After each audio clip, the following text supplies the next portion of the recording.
Jadi kan dulu aku berapologetika dari umur 19 tahun. 19 tahun. Ya. Oke. Nah, pertama sekali aku ikut podcast itu di tempatnya Dr. Richard Lee. Oh, oke. Yang kemarin kontroversial tentang beberapa pernyataan aku di sana lah.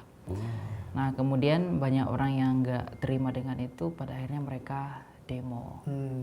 Menuntut agar saya dipenjarakan waktu itu. Ya, mereka melaporkan aku atas tuduhan penistaan, tapi itu nggak bisa kena karena tidak menista. Jadi mereka menjatuhkan pasal yang ke aku itu adalah sebagai pembuat kegaduhan waktu itu. Pakai spanduk, ada mungkin videonya nggak banyak ya, cuma waktu itu karena saya lagi dalam tanda kutip berdiam diri, saya melihat beberapa video waktu itu. Orangnya nggak banyak yang melakukan demo itu, cuma ada spanduk tentang wajah saya di sana. Usia 19 tahun, ya banyak orang mau memenjarakan kamu. Ketakutan nggak waktu itu?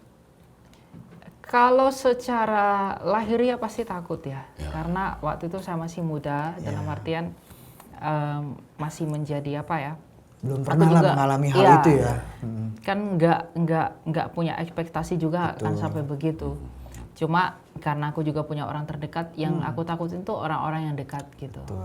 Nah, tapi secara rohani aku berpikir bahwa ya ini apa yang dimaksudkan oleh Tuhan kita itu, bahwa orang akan menganiaya, memfitnahkan segala yang jahat dan mengusahakan suatu hal yang buruk bagi kamu kalau kamu memberitakan aku gitu.